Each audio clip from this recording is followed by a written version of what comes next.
Good morning, everyone. It's Monday, April 29th at 9:11 in the morning, Eastern Time.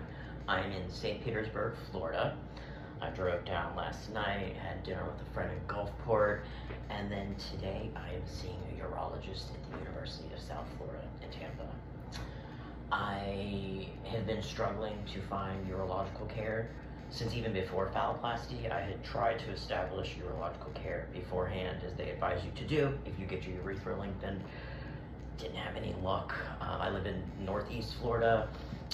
Florida is not a trans-friendly state, but there are pockets, Orlando, Tampa, Miami tend to have a lot better health care options than I do up in my corner of Northeast Florida in St. Augustine and Jacksonville. I got his name actually in March of last year, this doctor, Dr. Ross Everett at Tampa General and USF.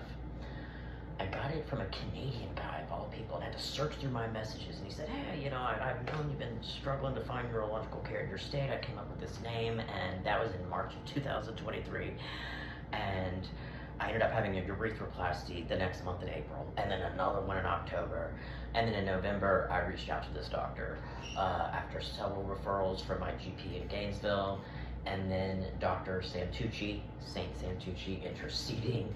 I had an appointment. After about a month of back and forth, I had another referral sent in January. Santucci personally reached out to him in March, and that's what got the ball rolling. He said, I've got a really nice guy with a phalloplasty that has just had a hard time with strictures. Could you treat him?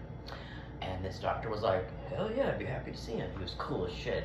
But just getting through the staff, through the red tape, when you call, it's a research hospital, a university hospital, you can't even get to the urology department directly.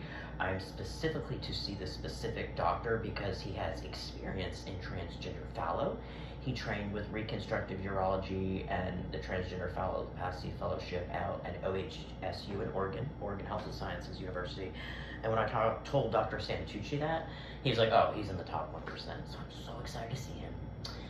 He wanted to do a cystoscopy today in office, and I can't tolerate that. I'm also vagal terribly. I've had so much medical trauma from phalloplasty, I just couldn't take it. So we decided to make this just a consult to give him some of my history, and then perhaps, more than likely we will schedule a cystoscopy under anesthesia, and then if possible I will do Optilume with him.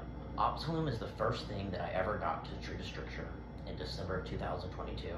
It failed, obviously, but I don't want to say it failed completely. It kept me from having an SP tube for 6 months. It kept me peeing standing up that whole time. I have never lost the ability to pee standing up. I've never had to have a suprapubic catheter inserted for more than the 3 or 4 weeks after surgery. And Optilume is very mild compared to a urethroplasty. Why would we try Optilume if a urethroplasty has failed again? Well, first of all, I'm tired of putting off my balls. I'm getting them on June 18th, 1 month before I turn 40. I have had my testicular implants put off 3 times. I know it's not a race or anything, but I just want to feel at home in my body, truly. It's okay, I don't have the rod yet or the pump, but I really want to get my balls. So I don't think my stricture is severe enough to warrant having a urethroplasty and go through all that. I am going to end up with more surgery than just the implants in June, and I'll go into that in a later video because I do need to head out soon, and I'll relay and kind of go over my conversation with Dr. Santucci on March 8th, which was one of the best talks I've ever had with him. But yeah, so he went to bat for me. He thinks Optilume would be good since I think my stricture is mild, but we obviously need a cystoscopy to know that.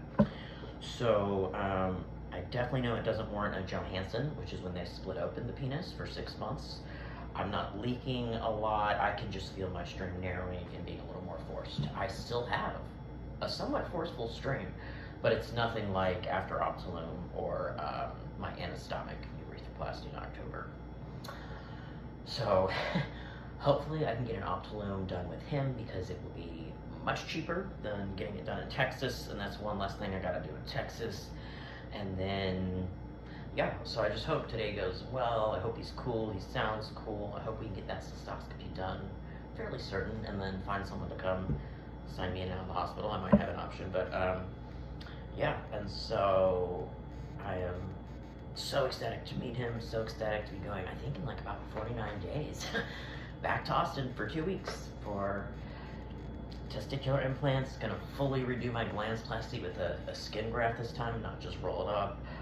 Gonna repeat the ZY-plasty because my divot opened up, and I'll go into more detail later, but for now I'm gonna head out so I don't get stuck in that Tampa traffic. And yeah, wish me luck, you guys. This has been 2 years coming, 2 years of stress and getting denied by University of Florida, getting denied by the Mayo Clinic, who even have a transgender program, but they said, we are so sorry, we just aren't comfortable working on someone who went to someone else. So thank you, Dr. Everett, and the University of South Florida for, being willing to treat a trans person. All right, peace, you guys.